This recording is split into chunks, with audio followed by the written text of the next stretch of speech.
Buenos días.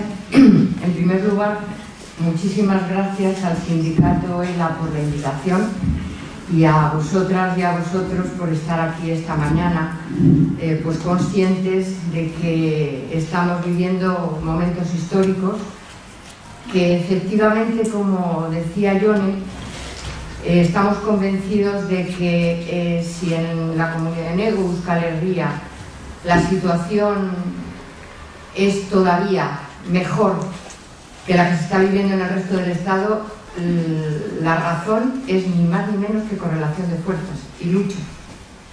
Es decir, las 3 huelgas generales convocadas por la mayoría sindical en Nego, Euskal Herria marcan, y la lucha histórica que se ha vivido aquí y no se ha vivido en el resto del Estado, marca exactamente lo que se han atrevido o no se atreven a hacer. Es decir, como terminaba el compañero, organización y movilización es la única garantía que tenemos de que las cosas no lleguen al abismo y a la barbarie a la que nos conducen. Y aquí no es cuestión de estar tristes o alegres.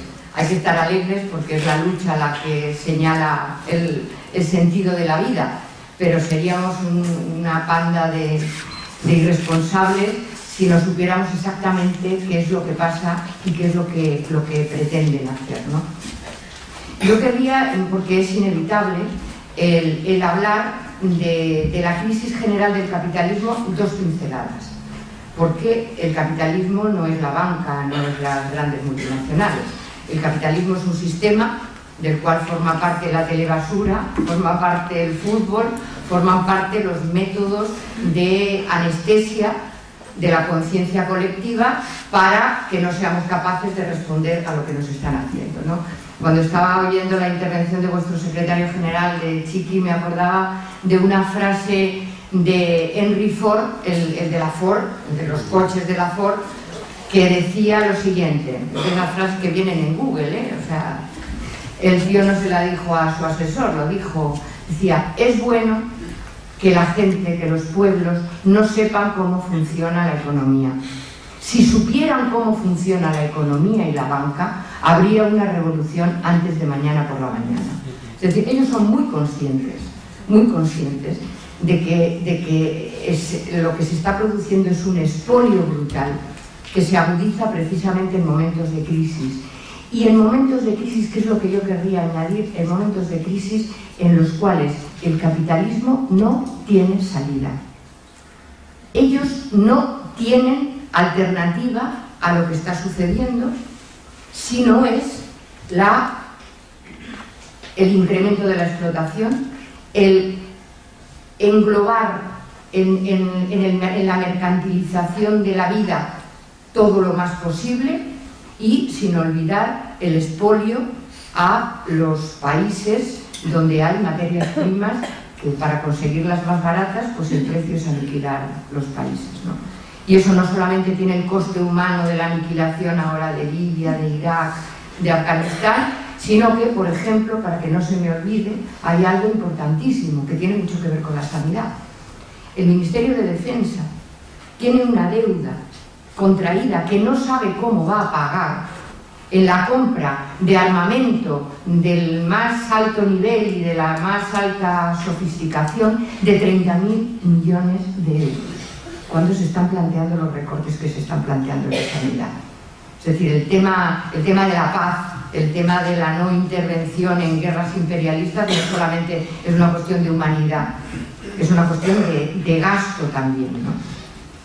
Entonces, bueno, yo la primera cosa, no os voy a proyectar algunos cuadros que sirven para ilustrar lo que digo. En esta gráfica se ve con altos y bajos la tendencia desde los años 60 a la caída en el crecimiento del Producto Mundial Bruto. Es decir, el problema de fondo es que el capitalismo en la economía productiva está disminuyendo la tasa de ganancia. Es decir, el capitalismo va agotando sus posibilidades de conseguir su objetivo, que es el incremento de los beneficios. Y en la línea de arriba, en la que sube en picado, es el volumen de productos financieros derivados, es decir, todo lo que es capital especulativo que no tiene nada que ver con la economía productiva. El asunto es que, porque podríamos decir, es que el capitalismo tiene crisis, ¿no? Tiene crisis históricas. Y en este sencillo ejemplo se ve desde la existencia del capitalismo cómo ha habido periodos de crecimiento, periodos de crisis, 1848, periodos de crecimiento, periodos de crisis, 1893, periodos de crecimiento, periodos de crisis, del 40 al 48, periodos de crecimiento, el 68 al 73, y desde el año 1973, mucho más allá de la crisis del petróleo, lo que empieza es una disminución progresiva de la tasa de ganancia, es decir, una entrada en crisis en bajada del crecimiento del Producto Interior Bruto. ¿Qué pasa del 92 al 96? Que según este estudio secular tendría que haberse producido un crecimiento, y realmente se produjeron las condiciones científico-técnicas, sobre todo a finales de los 90 y primeros de este siglo, en el cual todas las grandes innovaciones en comunicaciones y en el descubrimiento de nuevos materiales, se dieron las condiciones científico-técnicas para que aumentara, es decir, se diera una nueva etapa de crecimiento. Y sin embargo, el crecimiento no aparece ni tiene vías de aparecer ahí. El asunto yo quería comentaros brevemente porque efectivamente si no hacemos 4 pinceladas históricas, no creéis que me voy a remontar a Espartaco, ¿no? El asunto es que hay desde los años 70 el capitalismo entra en crisis sin posibilidad de recuperación. Y es entonces cuando se diseñan las políticas neoliberales. Las políticas neoliberales cuyas líneas generales las estamos viendo con toda crudeza en estos momentos. Disminución de la fiscalidad de las rentas del capital, control del déficit o déficit cero, disminución del gasto público, es decir, claro, disminuyen los ingresos del Estado por un lado, marcas el objetivo del déficit como el que ha constitucionalizado ahora mismo el gobierno Zapatero con el apoyo de todos los demás en el Parlamento, es decir, por el cual insisto en ello porque, aunque Chiqui lo ha dicho, es importantísimo. Ese artículo hubiera debido producir una movilización social inmensa, porque dice exactamente: el pago de la deuda y de los intereses de la deuda tendrán prioridad absoluta, textualmente, sobre cualquier otra partida de gasto. Y se compromete a que el déficit público quede en los niveles comprometidos con la Unión Europea. Eso quiere decir que hasta el año 2020 la disminución del gasto social público, es decir, no solamente sanidad y educación, pensiones, seguro de desempleo, otros servicios sociales, en el conjunto del Estado será de 70.000 millones de euros al año. O sea, imaginaros, como hacía Chiqui, para haceros una idea, lo que el gasto sanitario público total del Estado son 63.000 millones de euros. Bueno, pues 70.000 al año se van a recortar. Es decir, eso da idea de a lo que nos enfrentamos.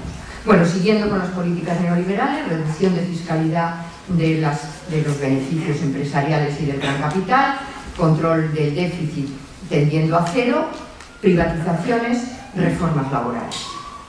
Eso se impone porque yo creo que algo que tenemos que tener absolutamente claro es el tema de la lucha de clases y el tema de la correlación de fuerzas. El capital tiene clarísimo qué es lo que quiere conseguir y cuál es su obstáculo. Los pueblos organizados y los trabajadores y trabajadoras defendiendo lo suyo. Bueno, pues la primera puesta en escena de las políticas neoliberales se hace a sangre y fuego. En el Chile de Allende y con toda la Operación Cóndor en América Latina. Ese fue el escenario primero de introducción de las políticas neoliberales. Es decir, aquí no estamos hablando de guante blanco, ahí estamos hablando de cómo se derrota por la vía de las armas la oposición popular, ¿no? Eso viene a Europa y tiene su punto álgido también desde el punto de vista de la lucha de clases en Gran Bretaña. Los más mayores os acordaréis, la huelga de la minería inglesa a mediados de los 80, que fue el pulso más fuerte que se le ha dado a las políticas neoliberales y entonces a Margaret Thatcher. Esa huelga se abandonó por los grandes sindicatos, los primeros los británicos y después los europeos.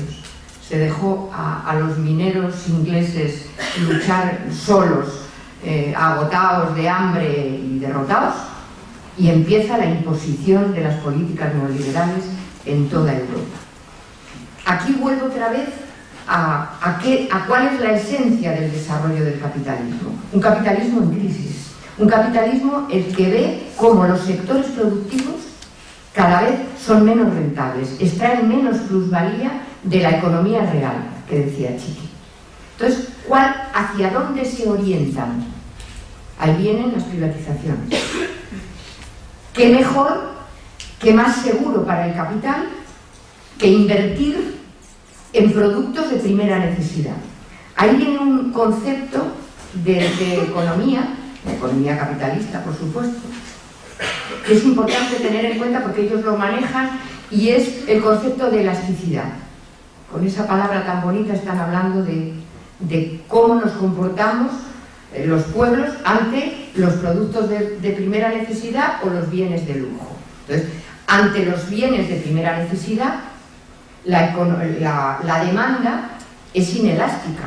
Es decir, pagamos la luz, pagamos el agua, pagamos lo que haga falta por salud, por educación, porque son bienes de primera necesidad.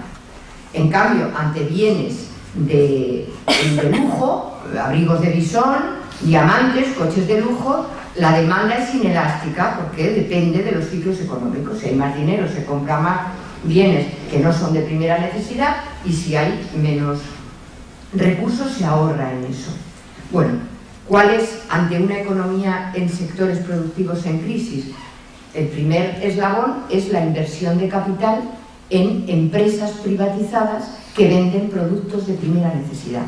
La energía, el agua, las comunicaciones, los transportes, y vienen todas las privatizaciones de grandes empresas públicas, además casi todas en régimen de monopolio, que son espacio que es ocupado por la empresa privada.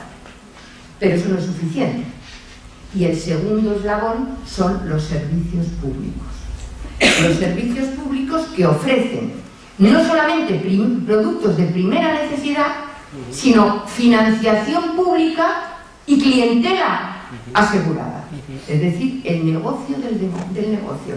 Y de eso estamos hablando cuando estamos hablando de privatizaciones de la sanidad y de la empresa metida en el servicio, en la gestión del servicio público. Ahí viene, bueno, no quiero alargarme, pero algunos os acordáis, si alguien tiene duda me lo dice después. Todo esto empieza en el Estado español en los años 90. Me estoy hablando de la privatización de la sanidad. Con el informe Abril-Martorell, el gobierno PSOE, mayoría absoluta del PSOE, encarga a un banquero franquista, que era el señor Abril-Martorell, el hacer un informe sobre la reforma de la sanidad. Y claro, al banquero se le ocurre meter la empresa privada en la gestión, meter el copago en la sanidad para así reducir demanda, y sobre todo el empezar a transformar Y eso, aquí que estamos entre trabajadoras y trabajadores de la sanidad, yo creo que debemos hacer una autocrítica muy fuerte, porque de alguna manera, sectores profesionales de gente que se decía progresista y de izquierda han colaborado en calificar de un tema técnico de modernización del sistema todo lo que era la preparación del sistema público para que pudiera ser privatizado en buenas condiciones. Por ejemplo, separar eso se hizo en el INSAL, antes de las transferencias. La separación de la financiación, que tenía que ser pública, de la prestación del servicio, que era pública, y la gestión, que podía ser pública o privada. Eso se hace con toda una serie de procedimientos que parecían muy modernos y muy novedosos. Se metió como epidemiología todo lo que era la contabilización del coste por proceso, es decir, la identificación de cuánto cuesta el tratamiento de una enfermedad. Claro, ahí empieza la gran separación. ¿Cuánto cuesta la atención continuada a un paciente crónico, a una persona mayor con insuficiencia cardiorrespiratoria, con problemas? Eso es imposible de cuantificar. ¿Qué es posible cuantificar? Las prótesis, las cataratas, las intervenciones de amígdalas, de vegetaciones, de apéndices, de vesículas biliares, todo lo que tiene que ver con la cirugía, los partos, etc. Y todo lo que es negocio para la empresa privada.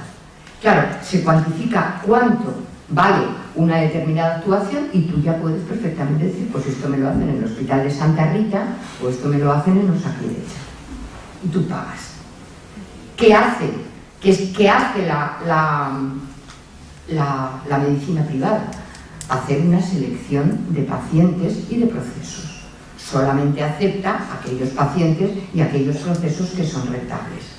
Y no son rentables los enfermos crónicos, las personas mayores, todas las patologías que efectivamente tienen un gasto que además ni interesa cuantificar, porque eso jamás se va a hacer cargo la medicina privada.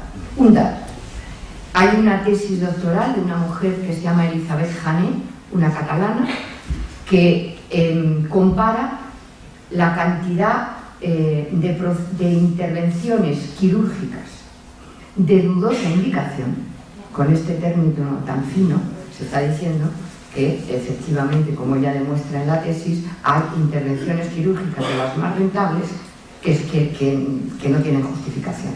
Y comparó hospitales con ánimo de lucro y hospitales con gestión sin ánimo de lucro. Y la conclusión es que se hacían hasta 4 y 5 veces más intervenciones quirúrgicas de amígdalas, de vegetaciones, de extirpaciones de apéndices, de vesícula biliar en los hospitales con ánimo de lucro que en los hospitales sin ánimo de lucro. Imaginaos cuando estamos hablando de gestión, de eficacia, de eficiencia, de despilfarro, ¿no? Y luego la anatomía patológica confirmaba que la inmensa mayoría de los apéndices o de las piezas extirpadas eran absolutamente sanas. Entonces, este procedimiento perverso empieza muy prontito, pero había que dar un paso más, porque estaba la Ley General de Sanidad, que servía para un barrido y para un fregado, porque eso es como la Constitución, pero tenía algunas cosas que no permitían lo que ellos pretendían, y es efectivamente trasladar masivamente la gestión de la parte rentable de la sanidad a la sanidad privada. Y la Ley 1597 es importante porque señala lo que va a pasar cuando gane el PP las elecciones. En el año 1996 gana el PP las elecciones en minoría, no tenía mayoría absoluta. Entonces intentan reformar la Ley de Sanidad con un Real Decreto. Un Real Decreto es inferior en rango jurídico y eso parecía que era un poco escandaloso. Entonces lo transforman en una ley que consagra, dice textualmente, porque es un artículo único, dice: todo hospital, centro de salud o centro sociosanitario podrá ser gestionado a través de cualquier fórmula jurídica existente en derecho. Yone, que es jurista, lo sabe. ¿Qué quiere decir eso? La entrada masiva de la empresa privada en la gestión de toda la sanidad pública y de los servicios sociosanitarios. Eso lo hace el PP, lo propone el PP al Parlamento. Yo entonces era diputada, porque fui diputada de Izquierda Unida durante bastante tiempo. Ahora ya no, ni siquiera estoy en Izquierda Unida. Pero el PSOE introduce una enmienda, con lo cual decía que era esa enmienda que decía que los entes tendrían que tener naturaleza pública. Y la naturaleza pública es como la inmortalidad del alma, más o menos, intangible, porque naturaleza pública la tiene un parking o los taxis o cualquier cosa que es de uso público. Decían que era la gran barrera contra la privatización de la sanidad. No hace falta gastar saliva en los argumentos para ver lo que eso ha dado, ¿no? Yo no voy a entrar en la explicación concreta de cómo todo eso se ha hecho, porque esa parte ilustrando Madrid. Pero Madrid no es Madrid. Madrid es una de las comunidades autónomas, con el País Valenciano, con Cataluña, con Baleares, con multitud de comunidades autónomas, en las cuales los procesos de privatización de la sanidad siguen una misma línea. Una misma línea que se pone en evidencia inmediatamente después de aprobar la Ley 1597 de nuevas formas de gestión, que es apoyada en el Parlamento porque el PP no podía haberla aprobado solo, la apoya el PSOE, la apoya el PNV, Convergencia y Unión y Coalición Canaria. Únicamente vota en contra el Bloque Nacionalista Gallego y entonces Izquierda Unida, que ahora no sé qué lleva así. Entonces, había un hospital, el Hospital de Alcira, con el nuevo modelo que Toño os explicará. Lo que quería plantear es que en este hospital se pone en marcha todo un mecanismo por el cual se garantiza por una vía, no quiero, casi no debía haberlo hecho para que dejártelo a ti todo eso, pero bueno, lo que quería decir es que el papel de los profesionales de la sanidad es absolutamente clave en este asunto, porque efectivamente la gestión privada de la sanidad, y eso entre nosotros y nosotros lo sabemos bien, únicamente es rentable recortando personal, recortando la cualificación del personal, recortando recursos y seleccionando pacientes. Entonces, uno de los mecanismos y clave es el papel sobre todo de las médicas y de los médicos. Entonces, en este hospital, en su página web ya no está, pero estuvo los incentivos profesionales al cumplimiento, supeditados al cumplimiento de indicadores de calidad. Y los indicadores de calidad eran altas precoces, poca utilización de medios diagnósticos caros, poca utilización de medios terapéuticos caros, etc. El incentivo mensual al profesional que cumpliera determinados indicadores de este tipo era de 2.000 euros mensuales, no estamos hablando de cantidades pequeñas. Claro, es el papel de los profesionales de la sanidad, pero la segunda parte hay que decir que no está, el sistema es lo suficientemente potente para pasar por encima del pudor de colaborar en el crimen.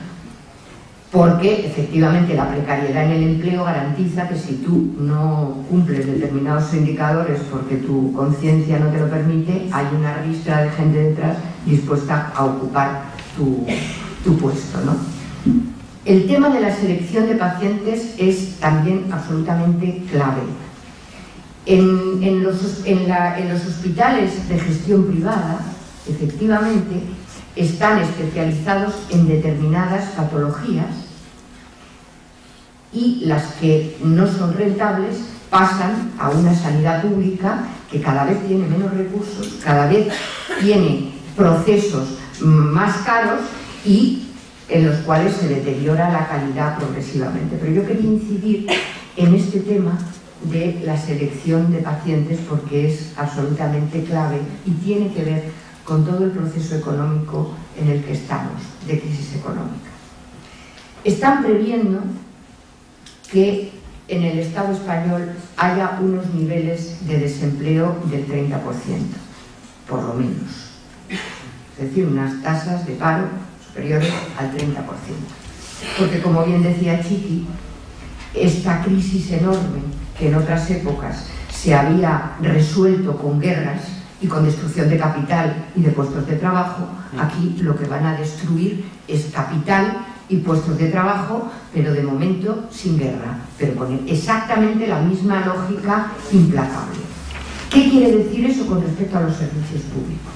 Los grandes sistemas universales de sanidad, de educación, de pensiones se crean en una determinada correlación de fuerzas en la Europa en la que los pueblos derrotaron al fascismo con las armas en la mano después de la Segunda Guerra Mundial, aunque aquí teníamos nuestras dictaduras particulares en el sur de Europa.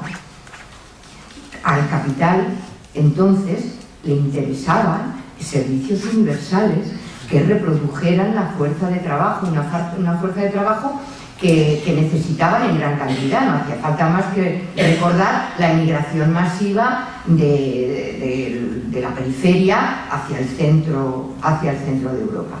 En estos momentos ni necesitan eso en mucho tiempo, ni están dispuestos a que los estados, con nuestro dinero, aunque sea con nuestro dinero desde los trabajadores, mantengan esos servicios públicos.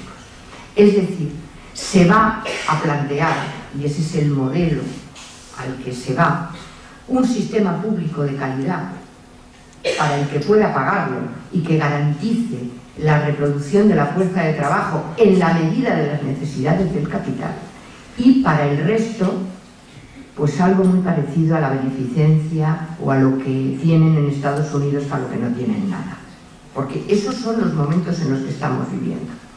Entonces, en esa expulsión de los que sobran o de los que sobramos en el sistema, el tema del copago cubre una función absolutamente imprescindible. Estamos hablando del copago a nivel de Italia. Estamos hablando de 10 euros por ir al médico general, 25 euros por ir al especialista, 25 euros por ir a un servicio de urgencias sin hospitalización. Estamos hablando del pago de un porcentaje de las pruebas diagnósticas, de los mecanismos terapéuticos, etc., ¿no? Entonces, el tema del copago, del repago, es decir, de pagar además de lo que pagamos, a pagar en el momento en el que más lo necesitamos, que es cuando estamos enfermos, es un sistema que contribuye a desincentivar el uso de la sanidad pública a todos los pobres y desgraciados y desgraciadas que no son rentables para el sistema. Yo quiero terminar planteando algo que no solemos hablar en este tipo de análisis, y es el impacto que esto tiene sobre la salud de la gente. Porque no estamos hablando solo de que no se pueda, decir, de que, por ejemplo, les comentaba a unas compañeras de cosas que están escritas y que estamos hablando, ¿no? A finales del año pasado se hizo público un documento de la Consejería de Sanidad de Madrid, firmado, sellado, en el cual se analizaban las prestaciones básicas del Sistema Nacional de Salud que podrían ser eliminadas. Del Sistema Nacional de Salud, es decir, no era para la Comunidad de Madrid. Tenemos el convencimiento de que ese estudio fue realizado por todas las consejerías de sanidad, por todas, porque todas tienen las transferencias sanitarias.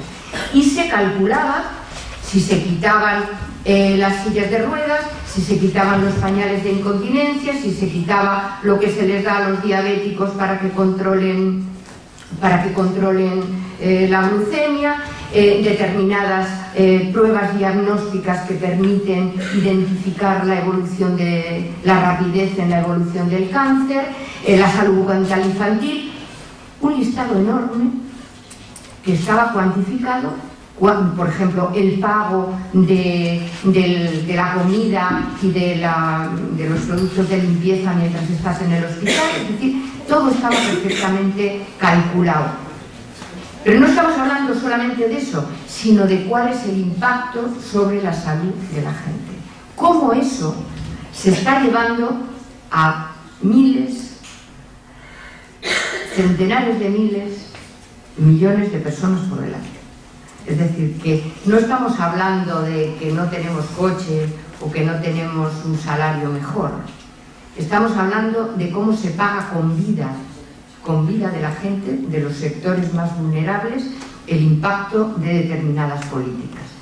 Yo quería poneros unas cuantas diapositivas de un estudio que quien le interese es un hombre muy interesante, que yo sepa no tiene nada que ver ni con la izquierda. Bueno, yo pienso que sí, porque si es alguien decente, por lo menos alguien decente que se preocupa por la vida, del impacto de las políticas en la vida de la gente, pero vamos, que no es nadie conocido por ser posiciones radicales, ¿no?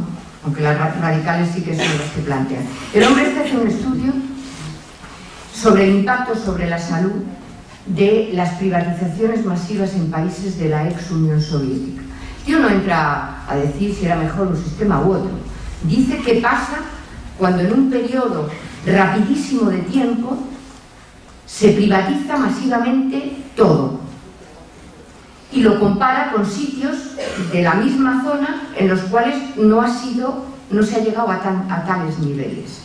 En primer lugar, identifica que una disminución, como ocurrió en la ex Unión Soviética, del Producto Interior Bruto del 40%, lleva aparejado un incremento de la mortalidad por todas las causas del 20% y un incremento del 40% de la tasa de mortalidad por suicidio.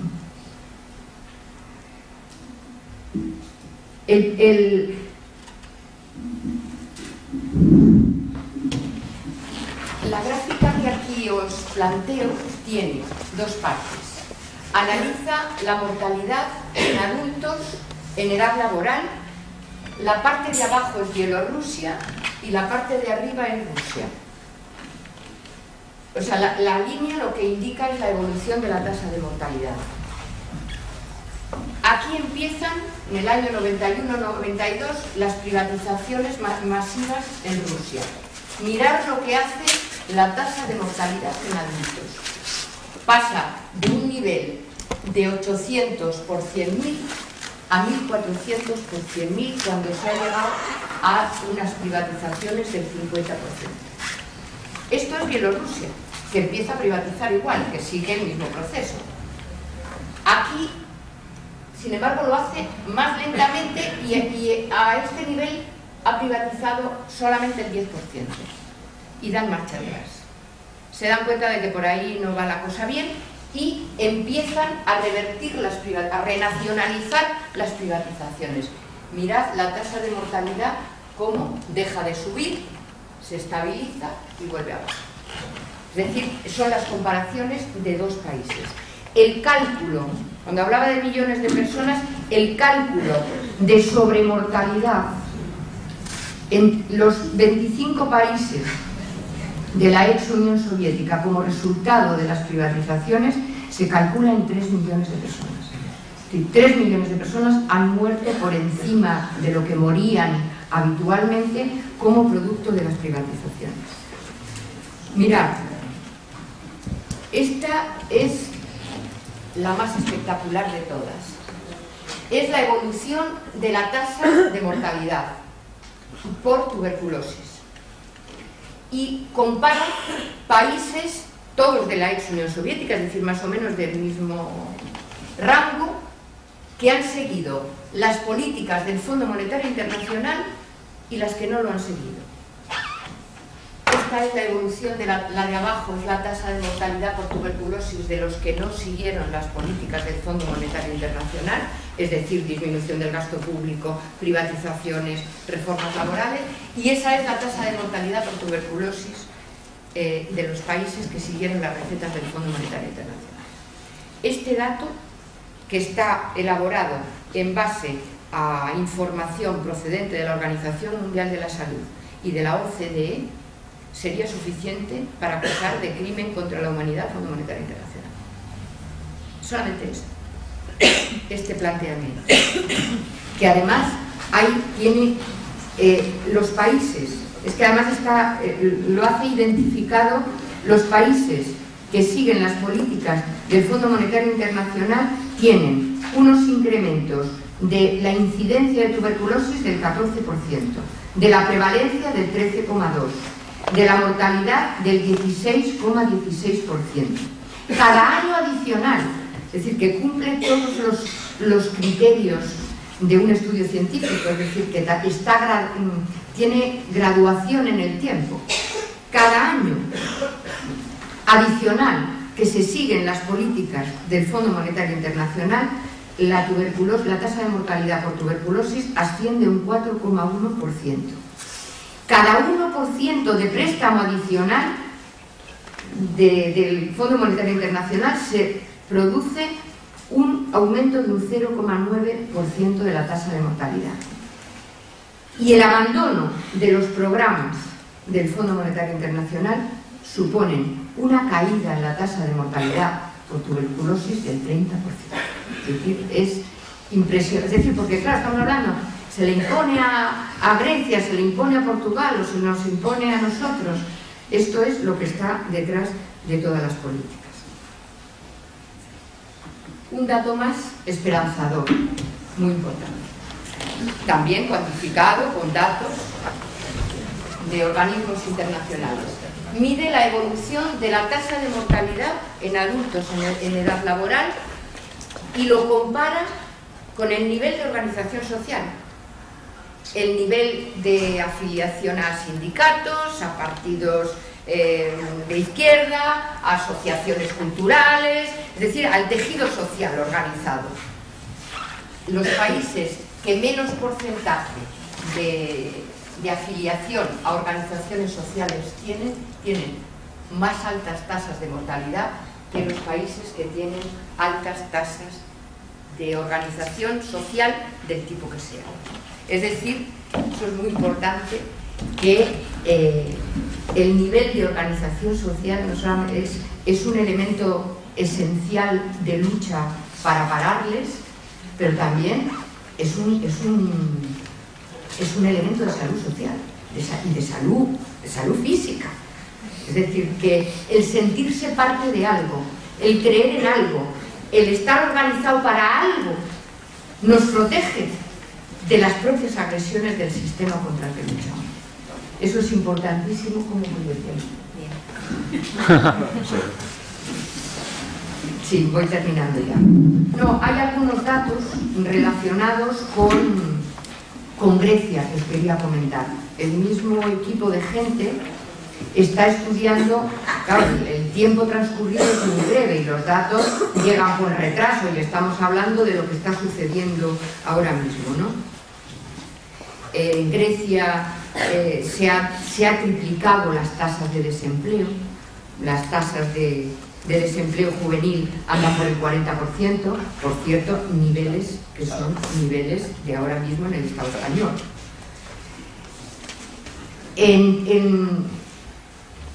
En Grecia, de 2007 a 2009, ha incrementado del orden del 30% la gente que no va al médico ni al dentista a pesar de creer lo necesario. Han disminuido un 40% los gastos hospitalarios, falta personal, falta material médico, y es Vox Populi, eso si alguien va a Grecia te lo cuentan por la calle, es la regla, el soborno al personal médico para saltarse las listas de espera.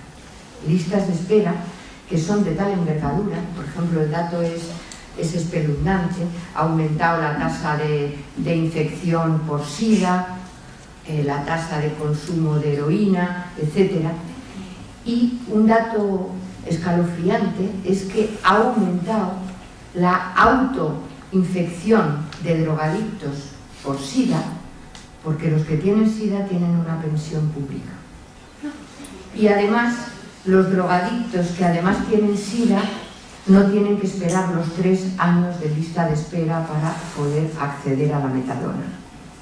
Hasta ese nivel está planteándose la destrucción de la vida, de la estructura social, del nivel de autoagresión, con incrementos de la tasa de suicidio del orden del 40%, ¿no? Yo le dejo a Toño que hable, o luego hablamos los dos, de cómo nos organizamos y de cómo luchamos contra esto. Yo quería terminar con una cita que además yo creo que en Euskal Herria se entiende mejor que en otros lugares del Estado español, y es que tiene que ver con todo lo que el final de mi intervención, ¿no? Cómo pagamos las trabajadoras y trabajadoras, no solamente pagamos el sistema, no solamente nos explotan, sino que estamos pagando con nuestra vida y con nuestra seguridad el expolio al que nos conduce una situación que efectivamente no tiene otra salida para nosotros que incrementar cada vez más el grado de destrucción social, ¿no? Y es algo de hace mucho tiempo, que tiene que ver también con la lucha de clases, porque que nos hayan ganado a los profesionales de la sanidad, sobre todo a la gente de salud pública, que es de donde yo procedo, y de epidemiología, cuando nos vendieron que hacer los cálculos del gasto por proceso, la contabilidad analítica, era la modernidad de la modernidad, cuando nos estaban metiendo una estocada, preparando el saqueo, tiene que ver con la lucha de clases, porque la lucha de clases es lo único que garantiza la vida, la lucha de la gente, ¿no? Y en el año 1848 era un momento de crisis económica, un momento de grandes luchas sociales, porque hay que decir que hay que estar muy contentos de la crisis económica. En el fondo, lo que está haciéndose es arrancándose la careta a un sistema que no ha sido otro en otros tiempos. Lo que pasa es que ahora lo vemos con una crudeza que antes no podíamos ver, porque ya se encargaban otros de que no lo viéramos, ¿no? Entonces, en el año 1848, el año que Marx y Engels escriben el Manifiesto Comunista, pues Prusia había ocupado hacía tiempo Silesia, una zona minera, una zona en la cual estaba habiendo una epidemia de tifus, donde estaba muriendo la gente como chinches, ¿no? Y entonces a un gran patólogo alemán, prusiano, Virchow, le encargan hacer un informe a ver qué se puede hacer, porque los mineros y sus familias están muriendo, está siendo devastadora la epidemia, ¿no? Entonces el tío va allí, pasa un tiempo y hace un informe, cuyas conclusiones son las siguientes.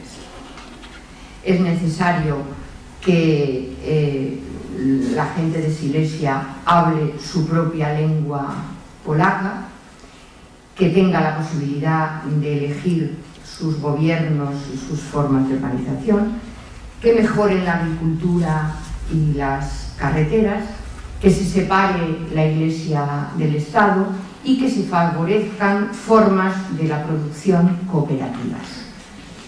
Entonces el gobierno dice, bueno, pues vale, ha hecho usted un buen informe político, pero nosotros le habíamos pedido un informe técnico. Y el tío responde diciendo, la medicina es una ciencia social y la política no es más que medicina en gran escala.